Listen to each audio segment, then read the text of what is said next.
Most people read Matthew 25 as if it has three separate teachings, but it doesn't. Really, Jesus is saying the same thing three different ways. And if you miss that, you soften what he's actually warning about. There are many people who assume they belong to him, but they're going to find out that they don't when they meet him face to face. Let that sink in. These stories are not about outsiders. They're about people who think they're going to heaven. So Jesus starts with the kingdom of heaven being like 10 virgins going out to meet a bridegroom. In ancient Judea, a wedding wasn't a quick ceremony like what some of us may be used to. The groom would leave, prepare a place for his new family to live, and then return, often at night, to bring the bride into the wedding feast. And the bridal party had a role to play. They had to be ready when he came with their lamps lit, prepared to join the procession and light the way for it. So that's the setting Jesus is using. All 10 of these bridesmaids had lamps. All 10 had oil.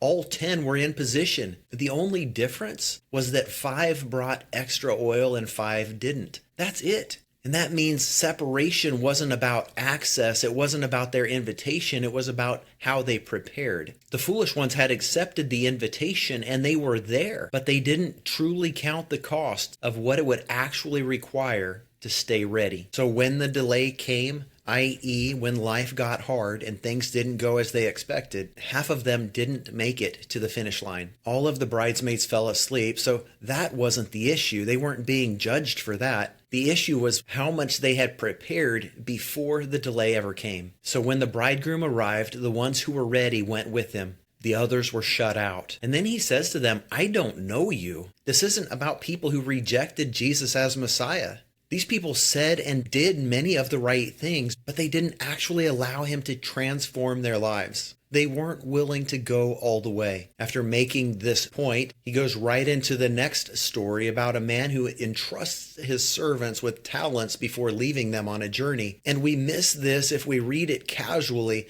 A talent wasn't a small amount of money. It was like 20 years worth of wages to the average worker. Even the servant who only got one was really given a large sum. And that matters because it removes the excuse. Not everyone was given the same amount, but everyone was entrusted with something significant. And this shows us that we're not being judged based on how much we have in comparison to other people, or even what we do in comparison to other people. It's about stewardship and honoring God with what he's entrusted to us. The first 2 servants understood that. They take what they'd been given and they multiply it. But they weren't doing it for their own benefit. They're doing it because they know they'll be held accountable. The third servant, though, does something revealing. He buries it. And when the master returns, he doesn't just hand it back. He blames the master. I knew you were a hard man, he says, justifying himself for his inaction. And this is where the parable gets uncomfortably real. His words expose his heart. Instead of gratitude, there's accusation. Instead of responsibility, he's placing blame.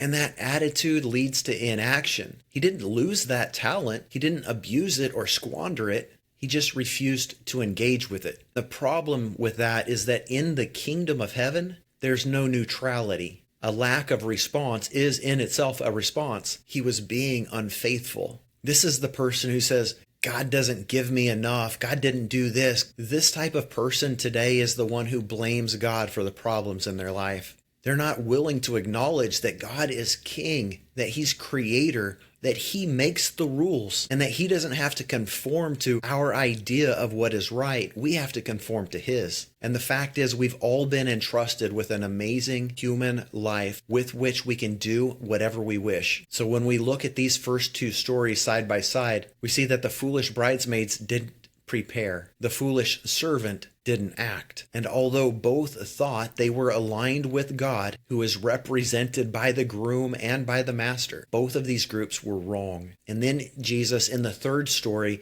removes all of the symbolism and says this is what it's actually going to be like when he returns. The Son of Man comes in his glory. He sits on his throne. And this isn't a metaphor anymore.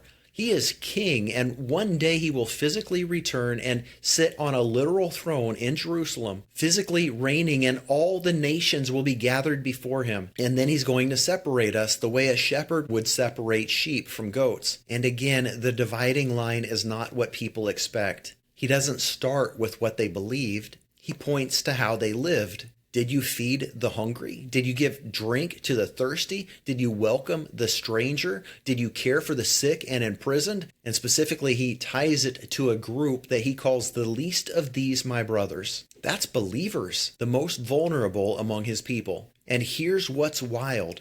Both groups are surprised. The sheep didn't realize they were serving him. The goats didn't realize they were neglecting him. Why? Because both were simply living out who they already were. The sheep served without expecting anything in return. It was natural for them.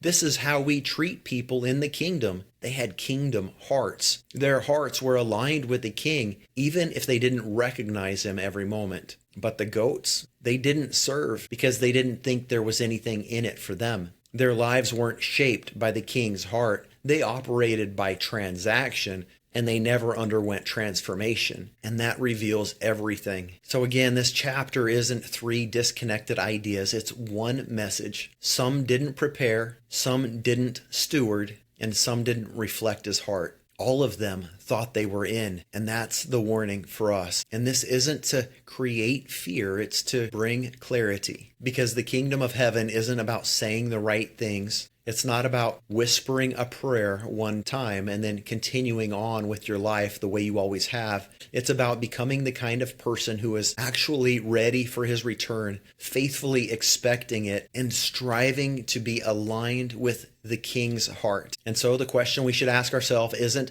am I going to heaven someday? The question is, am I living like a citizen of the kingdom of heaven right now? Does my life reflect the heart of Jesus, especially when there's nothing in it for me? Because in the end, we're not going to be judged by the prayers we prayed, how exuberant our worship was. It's whether his heart is beating inside of our chest. Jesus didn't say these things to confuse people. He taught it so that we wouldn't take these things lightly. He doesn't want any of us to assume that we're with him when we're not. So let's all take some time to quietly reflect and ask the Lord if our hearts are aligned with his, if we're doing what he wants us to do, if we are truly citizens of the kingdom of heaven. Are we like the wise or the foolish, like the sheep or like the goats? And may God bless you as you ponder these things. May he fill you with a spirit of wisdom and revelation as you seek him. Amen. And for those of you who want to go deeper into actually living this out, not just talking about it, join our online community at the link in the description box below.